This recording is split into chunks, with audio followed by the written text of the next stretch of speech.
inicialmente? Não. São, vão ser pensadores econômicos.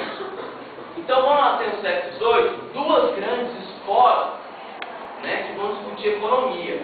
A escola criada por François Quesnay, que é a escola fisiocrata, uma escola francesa, e uma escola criada, chamada de escola clássica por Adam Smith, que foi considerado o pai da economia como ciência do liberalismo econômico. Vamos ver as semelhanças entre a escola fisiocrata e a escola clássica. Quais são as semelhanças? Primeiro, eles vão criticar o mercantilismo. Então, primeiro ponto. Tanto a escola fisiocrata, tanto a escola clássica vão o quê?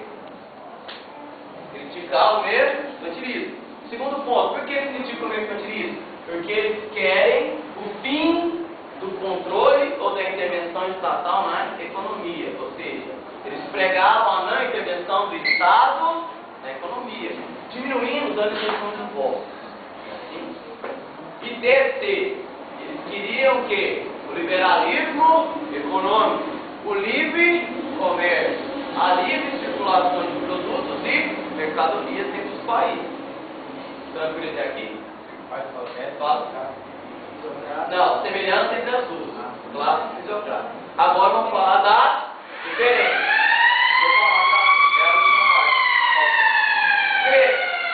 falar da escola fisiocrata. A escola fisiocrata, eles achavam que as riquezas vindas da atividade comercial se esgotavam, porque os metais comerciais não se esgotam. Só qual que é uma fonte de riqueza que não se esgota? A terra. Então, para os fisiocratas, a maior e única fonte de riqueza era a terra, porque não se esgota. O que é produzido nela gera o quê? Riqueza. Então, a maior fonte de riqueza para os fisiocratas era o que? A terra. Já para a escola clássica de Adam Smith, a maior fonte de riqueza era o que? O trabalho.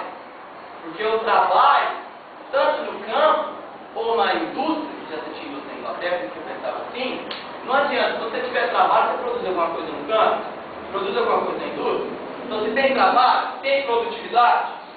Se tem produtividade, tem produção. Se tem produção, tem mercadoria. Aí elas podem ser vendidas, não é? Mas em consequência do trabalho. Então, a maior fonte de riqueza para a escola clássica é o trabalho. Então, a valorização do trabalho. E o Adam Smith também, ele cria a lei da oferta e da procura. Vai ganhar concorrência que oferecer o melhor preço e o melhor produto. Revisão dada, tá bom, gente?